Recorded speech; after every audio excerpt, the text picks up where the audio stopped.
All right, how you doing today? Ozone 12 is here, and it might just change the way you master forever. Today we'll be taking a look at the new features. So I'm going to show you the brand new Master Assistance Custom Flow, the bass control module, an insane stem EQ that lets you EQ's vocals, drums, and bass inside a stereo field.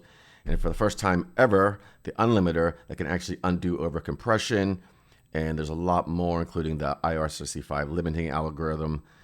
And there'll be links down in the video description below for all this. And there's different packages available, the Elements version, upgrade version. You can get all that information from their website and what comes with what version and all that stuff. And let's just check it out.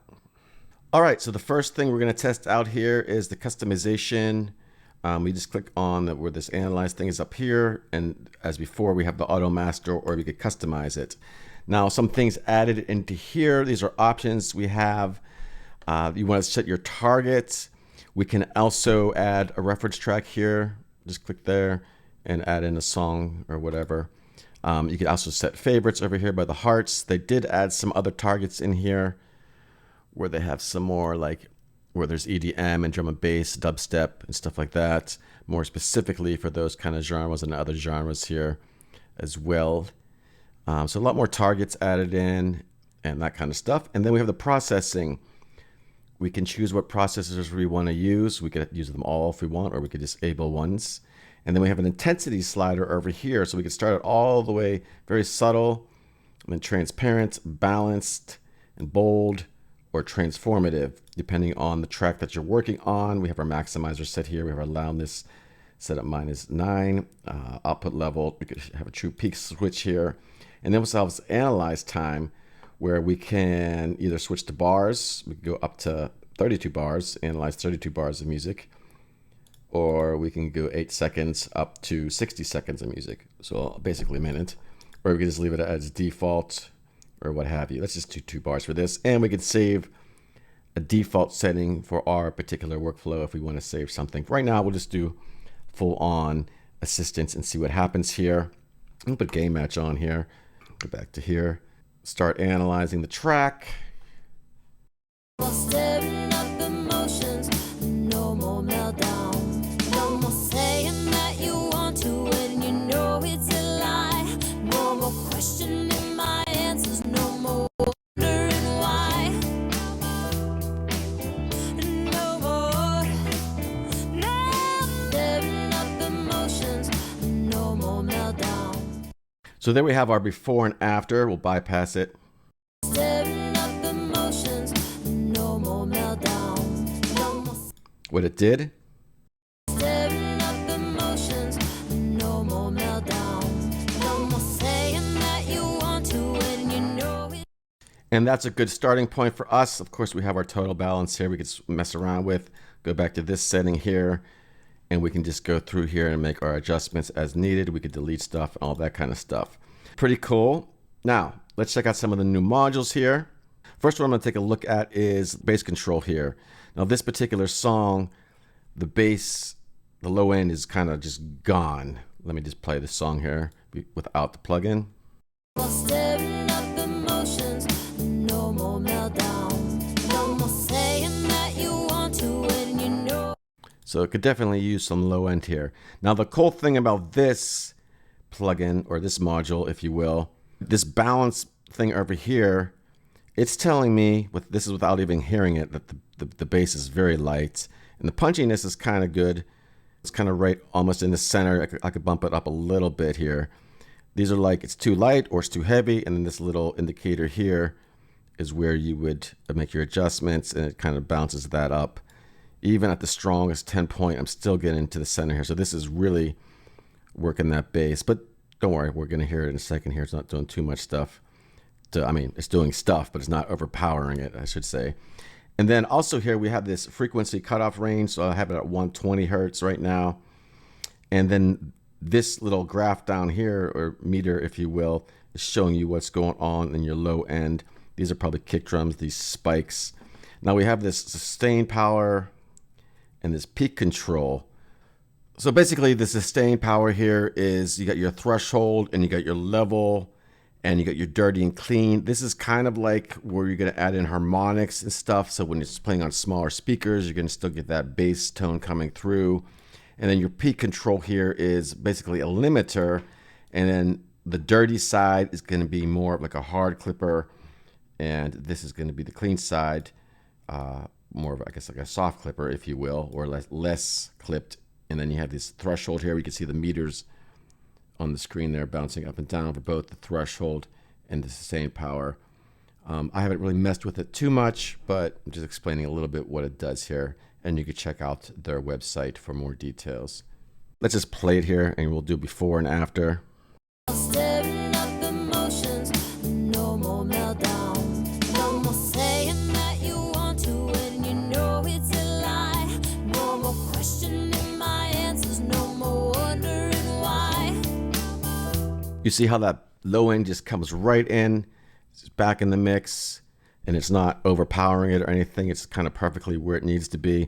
We'll throw some more punch in here, go a little extreme, see what happens. Put the delta on here, see what's going on.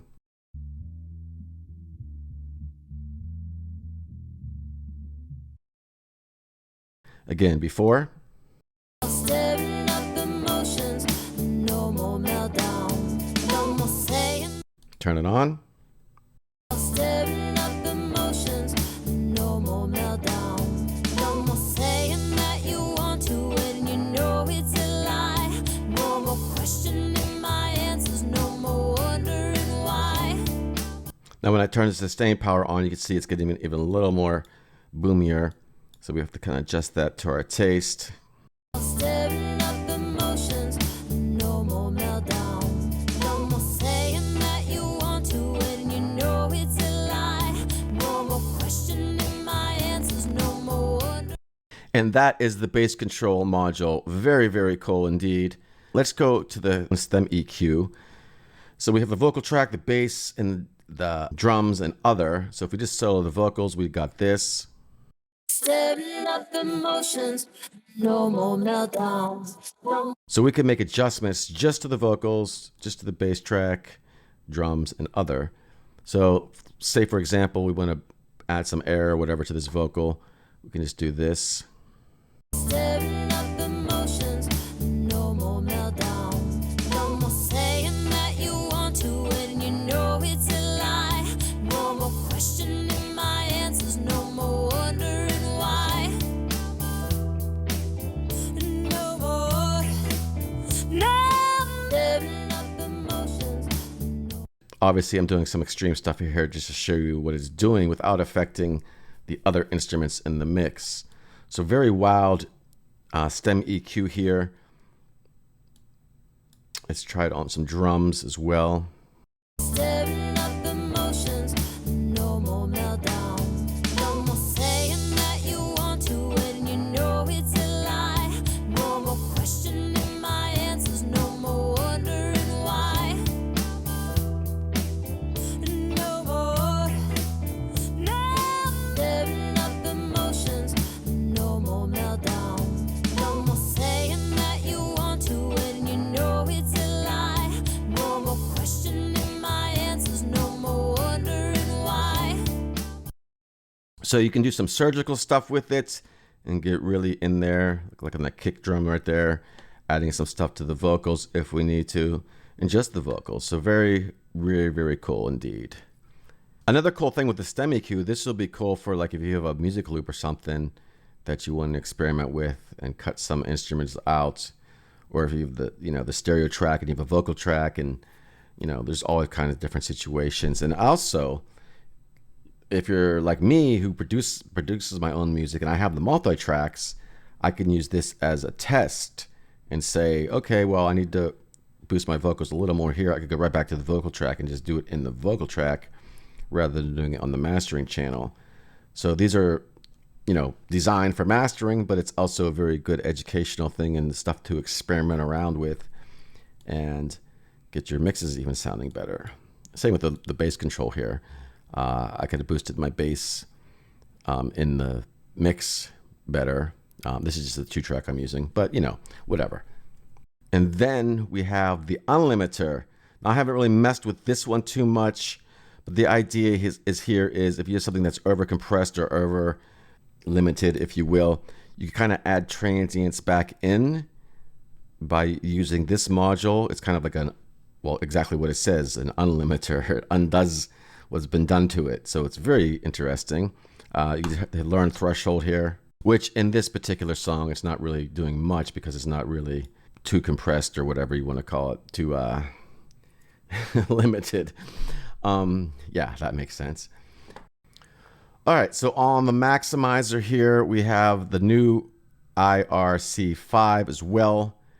So the idea behind the ICR5 maximizer mode is to push your masters harder than ever without the unusual trade-offs, achieving outstanding loudness and stunning clarity with the new ICR5 limiting mode, the most advanced algorithm yet for Ozone's fan favorite maximizer.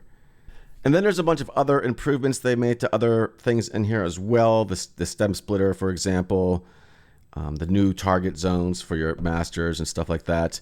You can check out the link in the video description below. There's will be a lot more on their website and details on their website. I'm just going over a brief overview of some of the new features here. Yeah, so check it out. Let me know what you think. Put some questions down below. That is all for now. I will talk to you soon.